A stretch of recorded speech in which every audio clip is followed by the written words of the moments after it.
कभी जीवन में ऐसा लगता है कि कुछ समझ नहीं आ रहा, दिशा नहीं मिल रही, मन बेचैन है, दिल टूटा है। ऐसे समय में कोई किताब नहीं, कोई दोस्त नहीं, बल्कि एक दिव्य संवाद ही हमें संभाल सकता है। और वो संवाद है भगवत गीता। ईश्वर और मनुष्य के बीच का संवाद, ज्ञान और अज्ञान के बीच की सेतु, अंधकार और प्रकाश के बीच की राह। आज हम इस दिव्य ग्रंथ से वो प्रेरणा लेंगे जो न केवल हमारा सोच बदल सकती है, बल्कि हमारी पूरी जिंदगी की दिशा भी। भाग 1, आत्मा का बोध। तुम शरीर नहीं, आत्मा हो। न जायते म्रियते व कदाचित नायम भूत्वा भविता व न भूयः। तुम न कभी जन्मे थे, न कभी मरोगे। तुम्हारा ये शरीर है, पर तुम ये नहीं हो। तुम आत्मा हो, शुद्ध, चैतन्य और अमर। जब हम खुद को शरीर समझते हैं तो हम दुख, भय, गम और लोभ से बंध जाते हैं।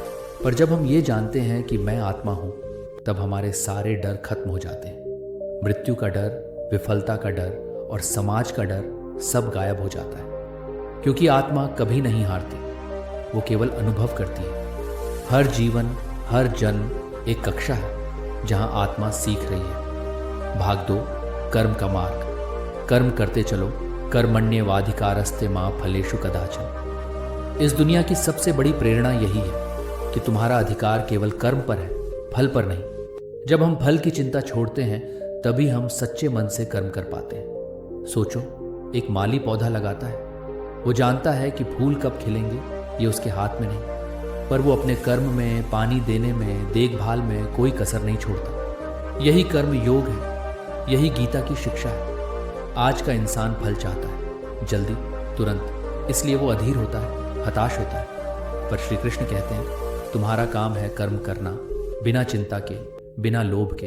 यही आजादी है, यही सच्चा मोक्ष है। भाग 3, ज्ञान का प्रकाश।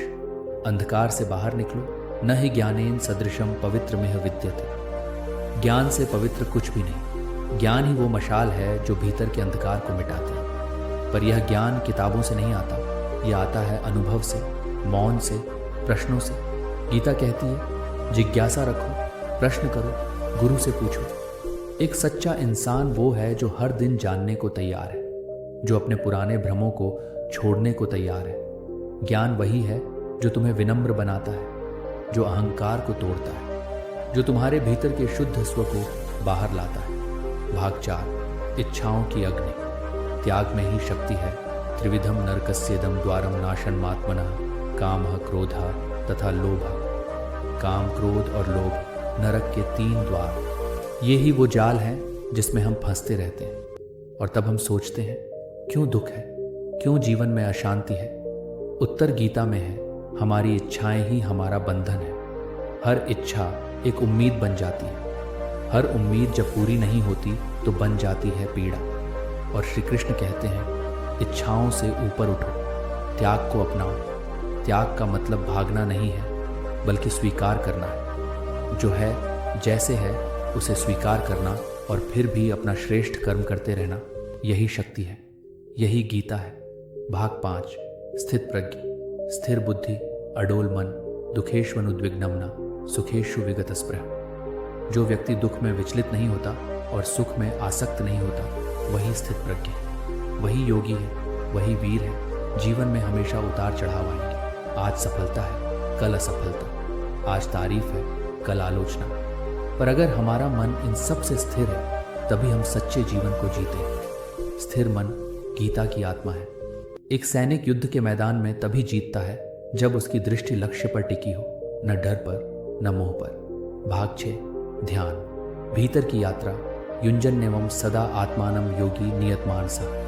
ध्यान वो दर्पण है जिसमें हम खुद को देखते हैं। शरीर से परे, नाम से परे, अपनी आत्मा से जुड़ते हैं। गीता कहती है, जो अपने मन को जीत लेता है, वो पूरे संसार को जीत लेता है। हमारा मन ही हमारा सबसे बड़ा मित्र है और सबसे बड़ा शत्रु भी।